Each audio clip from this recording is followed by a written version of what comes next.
Hello, and welcome back to the Attractive Christians podcast, where we make Christianity a little less repulsive and a little more attractive and beautiful. I'm Annie, one of the producers.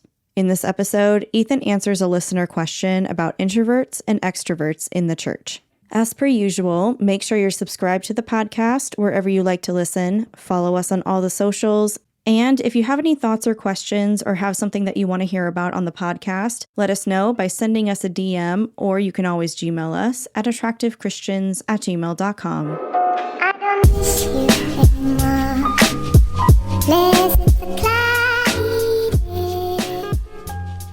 Hello, models, and I want you to know that when I say models, I do really mean it. You are the most attractive people in the world.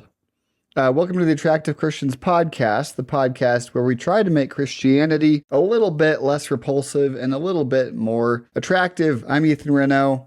A huge shout out, as always, to Annie, whose voice you heard before this, introducing us, our illustrious editor and producer, and Mark, our other very attractive producer. They are the ones that make the show happen, and they are awesome. So huge thanks to them for everything that they do to put this podcast inside your little ears, your cute, attractive little ears. Okay, let's just jump right into it. I don't really have much for doors open. Oh, false, I do. So big exciting news in the life of Ethan. I'm graduating from seminary with my master's degree next month. All I have left is to turn in my summative paper. And the summative paper is a big, semi-big, it's not huge, 5,000 word paper. And my selected topic was on Tartarus, and I'll do a full episode on this later because it's been interesting. Tartarus is what's called a hapax legomena, meaning it's a word that only appears one time in the Bible, which, as you can imagine, makes it difficult to translate and interpret. And usually in English, it's translated hell. It's in 2 Peter 2:4. And that's a little teaser for you for a future episode. But the exciting thing is I turned in my rough draft today. So that means most of the heavy lifting for the paper's done. You know, I finalize it, get the final draft ready, once I hear back from my professor. And I'm done with seminary. And then I'm a master. And you all must address me as master once I have my degree. So I'm excited for that. Excited to be done with seminary. And then you guys can finally start trusting what I say on here. So that is, I guess, the big update, the big news. But other than that, I say we just jump right into Rex. Rex. Okay, so I got two good recs for you. They're two movies that I saw this past week, and I gave them each 4 stars, which is pretty good. I mean, that's 80% technically, but given that you can only have 2 higher ratings, I think it's better than that because you only have 4.5 and then 5 stars. So I wouldn't equate it exactly with an 80%. It's more like a 90, an 89. A B plus, maybe. I don't know. Anyways, I saw Superman. Everyone knows about Superman right now. I saw it in theaters, which I guess it's a good theater movie. I don't know. Okay. Now that I have a few days since I've seen Superman, here's what I have to say about it. It doesn't stand out in my memory as being phenomenal. It's not like, oh my gosh, the entire superhero genre is reborn now. But it's good. Oh, Annie's calling me. Hey, Annie. Guess what I'm doing right now? Recording. Yeah. Wait, are you? Yeah. Okay, well, have so much fun. Oh, I am. Thank you. All right, see ya. I forget where I was because Annie, our attractive editor, just called and interrupted my train of thought, as she does. No, I'm just kidding. Annie's the best. So, but yeah, Superman, doesn't stand out. It was good. I will say the guy they chose for Superman is really good. You believed that he was genuinely good, not in a way that was too cheesy, but in a way that was more. Oh, this would be a really good topic for a future episode. The idea of meta-modernism. If you haven't heard of this, it's so interesting. Okay, we'll just get into it now. I don't care. We got time to burn. I didn't expect this to go this way. I was going to try to get to 3 different crowd surfing emails in this episode, but maybe we'll just save some of them for later. So we'll just do that. Do you guys like how I'm externally processing this podcast as you're listening to it? Metamodernism, it's a new phrase or a new term that was coined recently. I listened to a whole podcast about it. Bonus rec. Listen to Theology in the Raw. His episode, it was called something about metamodernism. It was a couple months ago. It was really, really interesting. And I think it's a positive thing because we have like pre-modernism, modernism, postmodernism, and now what they're calling metamodernism, or at least what this guy called metamodernism. And if you think about it in terms of like irony, when we treat something as ironic, it means that we're kind of being suspicious of the goodness of this thing, right? So for example, if somebody wears a wolf t-shirt, like, a cheesy 90s wolf t-shirt, most of the time nowadays, they're not wearing it because they actually love wolves. They're doing it because they're like, oh yeah, this is like lame and I'm aware of it. And I am pointing fingers at it and saying how funny it is. So they're wearing this thing ironically, and they have an ironic sense of culture and reality and stories and meta-narratives and everything like that. And the example he gave, which helped make it make a lot of sense, was Creed, the band. That Can You Take Me Higher? Those guys. So 90s, early 2000s, everyone loves Creed. Dads are working out in their garage to Creed, blasting it. It's so cool. And they're awesome. But then you go into this phase for over a decade, maybe almost 2 decades, where everyone would sing Creed to make fun of it, to make fun of them as a band. Same with Nickelback. It's like, yeah, we just make fun of Nickelback. It's like, we're too cool for Nickelback. We're too cool for Creed, But something shifted in the past 2 years. And people started being like, you know what? This is a good song. I recognize that people might make fun of it or listen to it ironically, but I'm just going to embrace it and listen to this song because it rips, Like this song is great. So metamodernism is postmodernism, where it's aware of the potential for irony. It's aware that, you know what? People might make fun of this, but I'm going to embrace the goodness of this thing anyway. So say there was a guy who really loves wolves and he thinks wolves are super cool. And so he just wears one of those shirts of them howling at the moon because he's like, yeah, wolves are actually super cool. And some people can make fun of that. And that's whatever, I'm just going to embrace something more authentically. So in a sense, metamodernism is a return to embracing like actual goodness and kind of being authentic. Like, yeah, I genuinely like this. This is cool. Because I think that people kind of have a fatigue of irony. So it's like, so I don't know if you ever saw the show The Boys on Amazon Prime, where it's a dark twist on superhero shows or movies where the superheroes are really the bad guys behind the scenes. And it's like, yeah, because people kind of started to get tired of superhero movies. And it's like, what if the superheroes were actually the bad guys behind the scenes? And so what this Superman movie is, the one that I just saw, is kind of a metamodernist take on superheroes. Because it's like, what if Superman was just pure good? And everything in him, he looks at Lex Luthor, the bad guy, and he says, yeah, you can change too. There's some goodness still inside of you. Like, he's just so genuine that And that's kind of what metamodernism is it's like, yeah, people can make fun of this, but we're still going to embrace the genuineness anyway.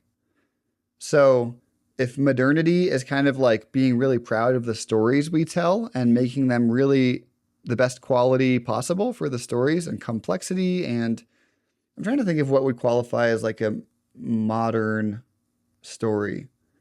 I don't know what would have fallen into that category. Basically, any kind of old story in the past 2 or 3 centuries that has stood the test of time. I'm just completely blanking on any story I've ever heard. And then you have like postmodernism, which becomes suspicious of these stories and has to like twist them, like The Boys, the show, or corrupt them in some way. Or I'm trying to think what other movie would be a good example of a postmodern, like something that's suspicious of stories. I don't know. I'm sure there's so many examples, but it's almost midnight and my brain is just dying. Anyways, all that is to say, the Superman movie is just a return. I guess we kind of got a taste of this in Top Gun Maverick as well, which came out a couple years ago, where it's just like this is a genuinely good guy and we're fighting genuinely bad guys, and there's just a hero and he's good at what he does and he's an underdog, and it's just like that is just a classic tale.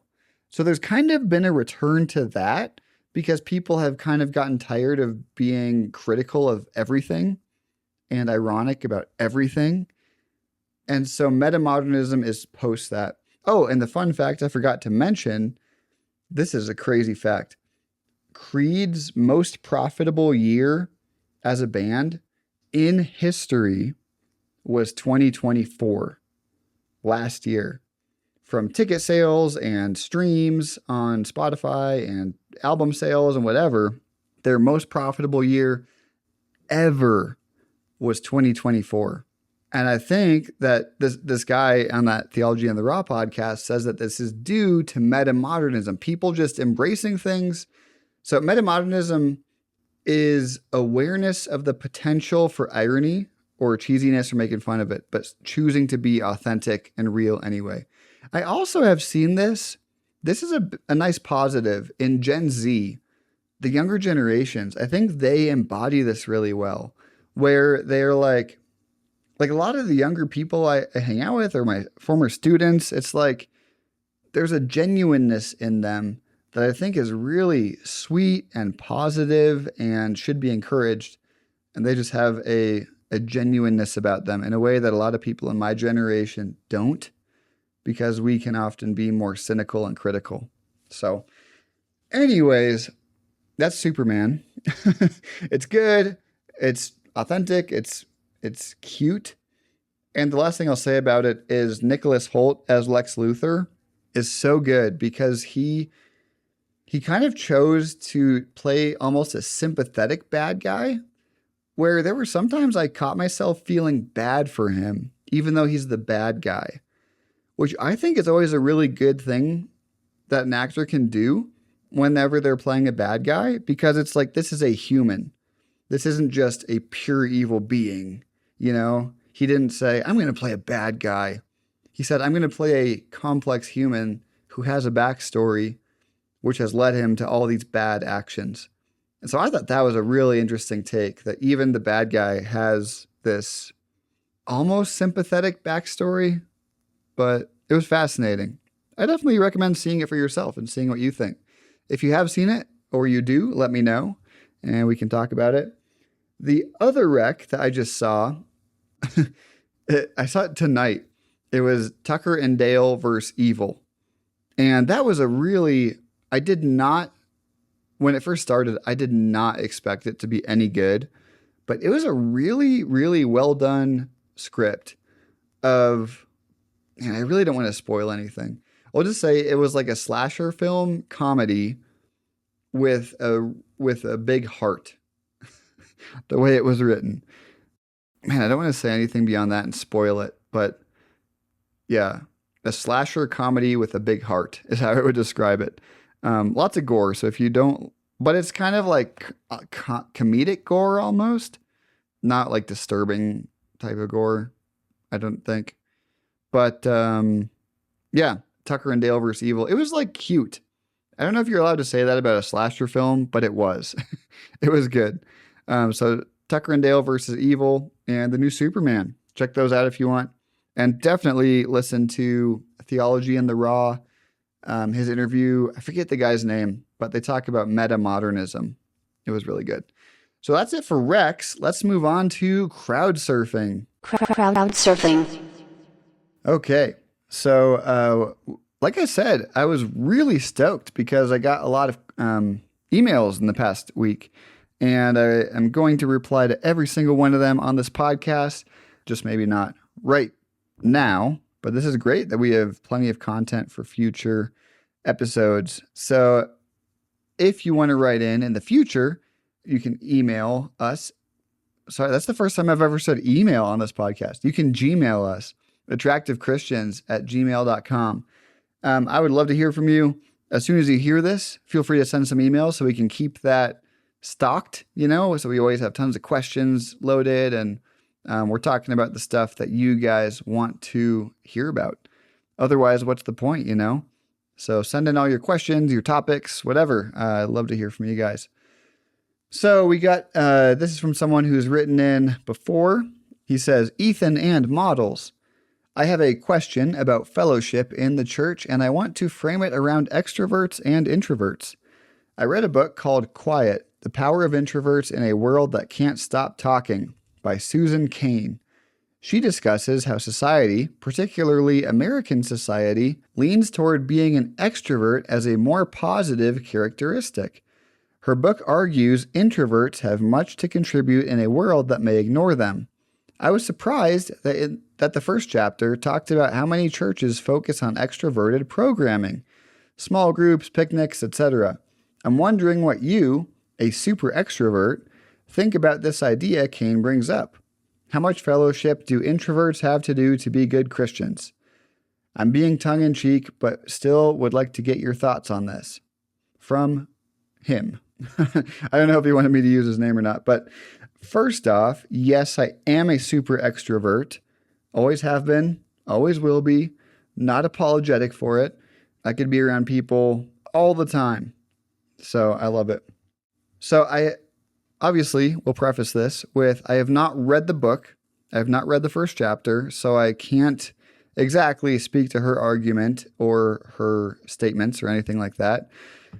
But based on this email, I will say it's a really interesting concept to say that churches focus on extroverted programming for a number of reasons.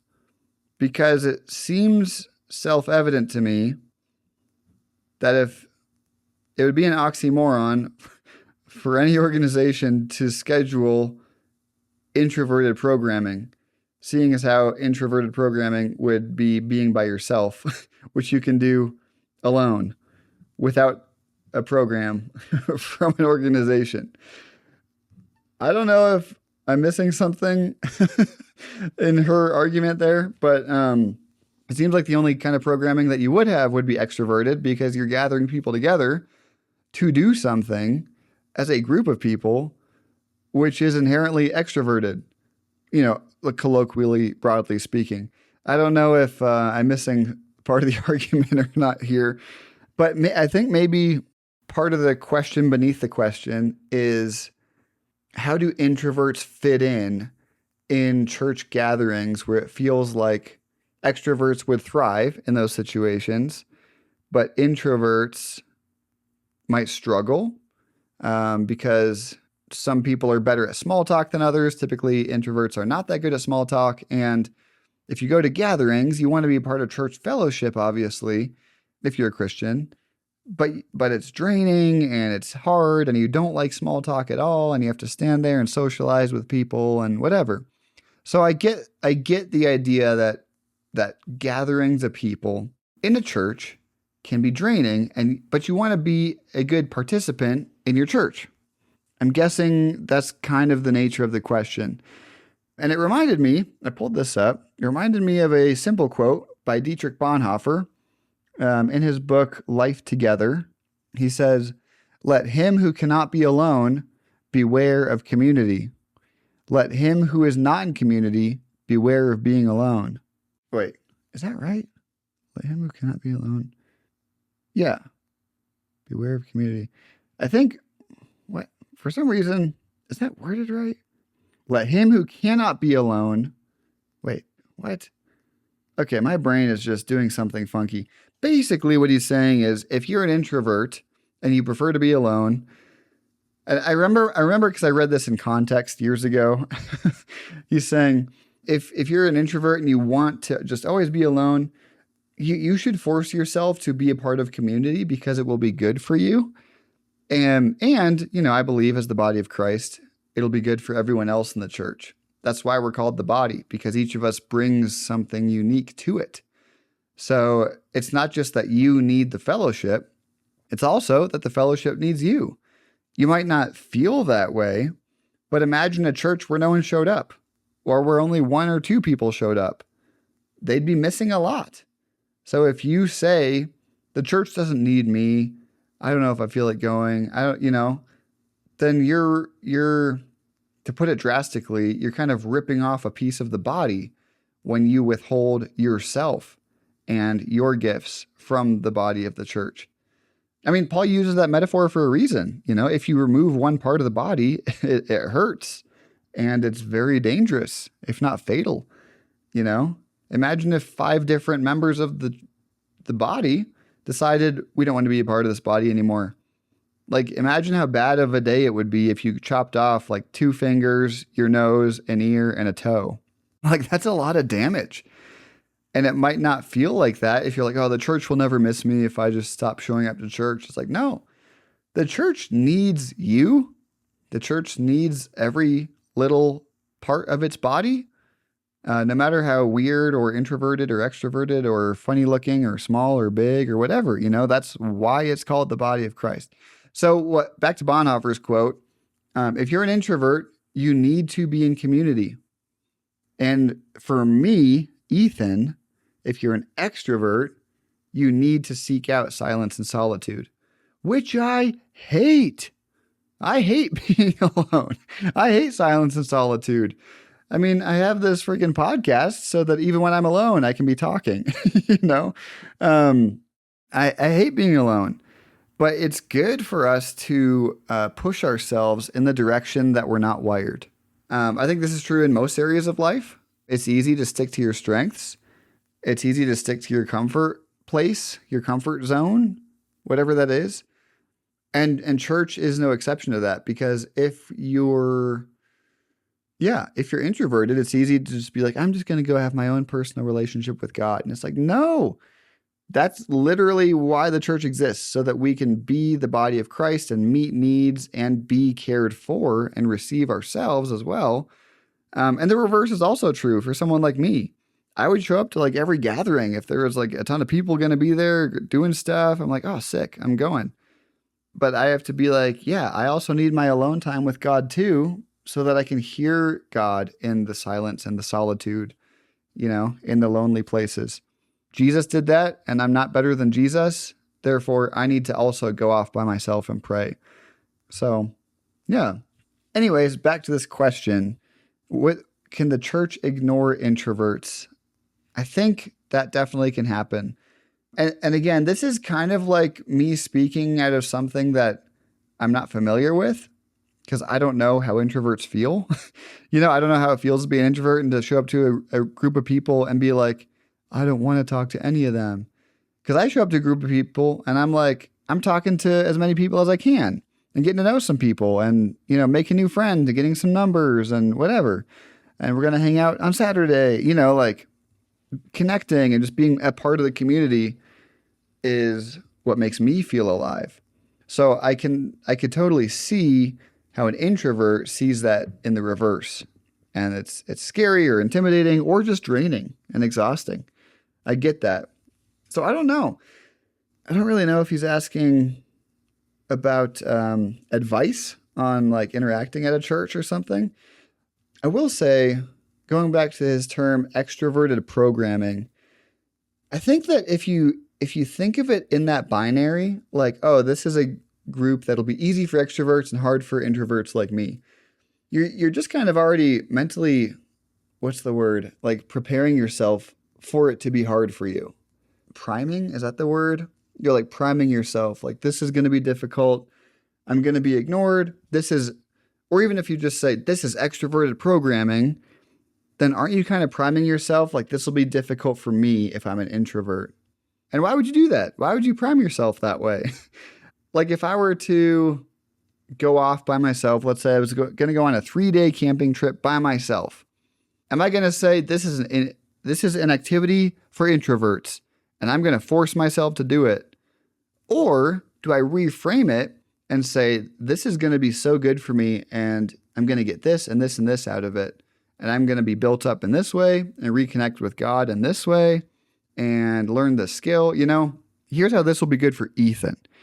Maybe you could do the opposite. Again, this is the extrovert preaching to introverts, but is it possible to reframe it and be like, the church isn't for extroverts. The church is for everybody. The introverted programming I can do on my own. I'm going to have my quiet times. I'm going to have my walks. I'm going to have my hikes. That's my introverted programming for myself to be with God. This is the time where I stretch myself to be an extrovert and actually meet with God as a community. And I'm going to meet with God as the body of Christ and humble myself and join in that way. The same way me, Ethan, has to humble myself and like pull myself back and be alone and be like, I have to unplug for a little bit because it'll be good for me. And again, that's not fun. It's not fun for me. Extroverts love having fun, and that's not fun for me. So I don't know if there's some encouragement to push yourself there the opposite way you're wired, whichever way that is. And then the last question, how much fellowship do introverts have to do to be good Christians? The exact answer is 2.5 hours a week. End of story. No, I don't know. I think that's a really hard question to give an answer to because I think it varies person to person. Like, I don't believe that anyone is so introverted that they just want to be alone all the time. But I do believe that there's probably people that get really worn out socially quickly and need to go alone and recharge. I don't know. I guess maybe one thought is kind of like with tithing, with money, do it just enough that it hurts. That was actually a sermon at my church this past Sunday. He was saying, like, if your giving doesn't sting a little bit, then you're probably not giving enough. And I wonder if the same is true here, where it's like, if you genuinely believe this is a family of God, and you believe that this is your brothers and sisters, you believe the church needs you as much as you need it, which I also believe is true. You might not believe that about yourself, but I think that is true of all of us. Otherwise, what's the point? I think it would be easy to say, oh yeah, the big loud people, the ones who teach, the ones who speak, the ones who organize everyone, they're needed in the church. And it's like, well, no. I have one friend. I actually met her because she volunteered at the youth group where I was the youth pastor. I was on stage speaking, directing things, having fun, whatever. But half the reason the kids came a lot of the time was because we served food at every youth group event. And what did she do? She prepared the food. She never wanted to be on stage in her life with a microphone, but she loved to prepare food for these students. And if you're going to tell me that food is not just as important as listening to the messages, then you're a crazy person. Because food is just as, I would say it's just as important than listening to a message, I almost said it's more important. But maybe, Jesus says man does not live on bread alone. Deuteronomy 8:3, I think. But on every word that comes from the mouth of God, So equally important. So she, by preparing this food, was doing equal work to all the extroverts who showed up for the fun stuff at youth group, So whatever your gift is, wherever you want to show up and serve or lead or contribute or whatever, the church needs extroverts, the church needs introverts, the church needs bakers, the church needs speakers, the church needs, the church needs you is kind of the bottom line here. And how much fellowship do introverts have to do to be good Christians? I'd say wherever you can give is awesome. And just like all of us, whatever this means, maybe do it to the point that it stings a little bit. And I would imagine, I can almost guarantee that it'll be good for you and that you'll look back and be like, oh, that was actually great. The same way that when you give sacrificially, I don't want to sound braggy with this. This is not just to brag about something. But there's a missionary I support, and he's in Cambodia, and that's one of the poorest countries in the world. And every time I get his newsletter, and there's been a few times I've had this excess of money, and I've given him some extra.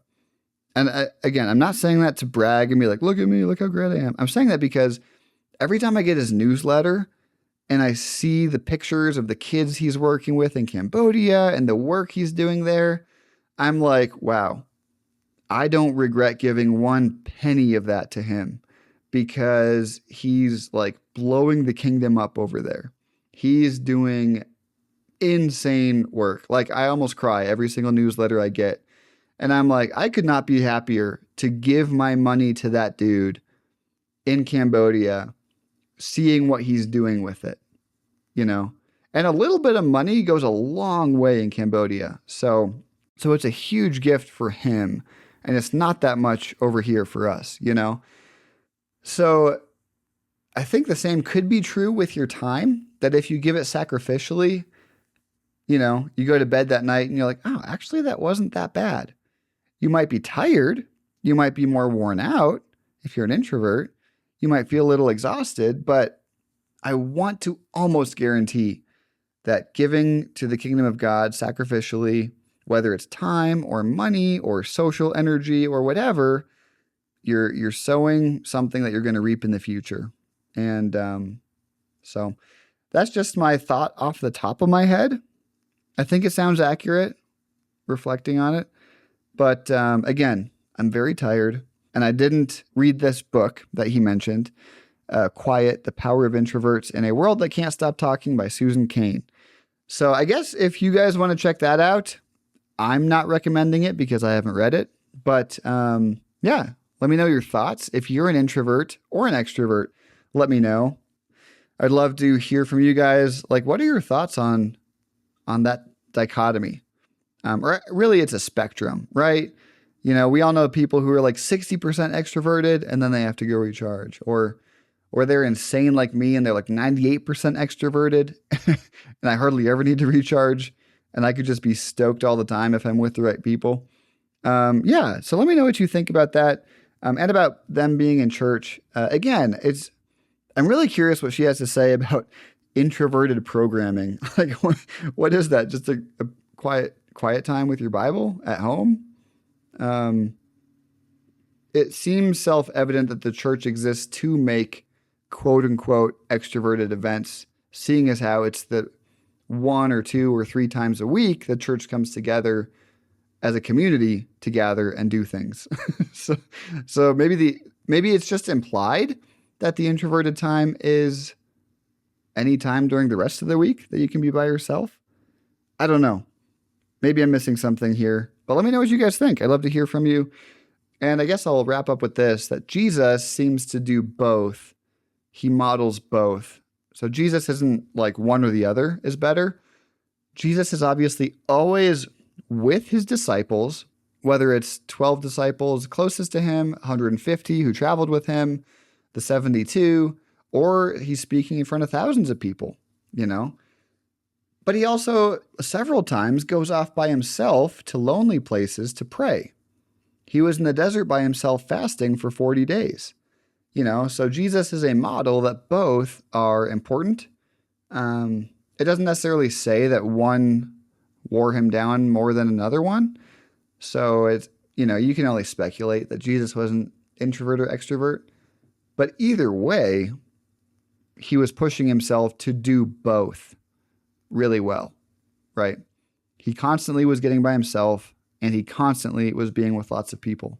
So we all need to be more like Jesus, become more emotionally healthy like Jesus, and seek solitude and seek community. So I hope that's helpful. I think it's a really great question to wrestle with. Yeah, let me know your thoughts. Gmail us, attractivechristians@gmail.com. I can't wait to go to bed. So you guys stay attractive. I'm so glad that you're listening to this, you models, you. Anyways, stay holy, rascals. Bye. I don't miss you anymore.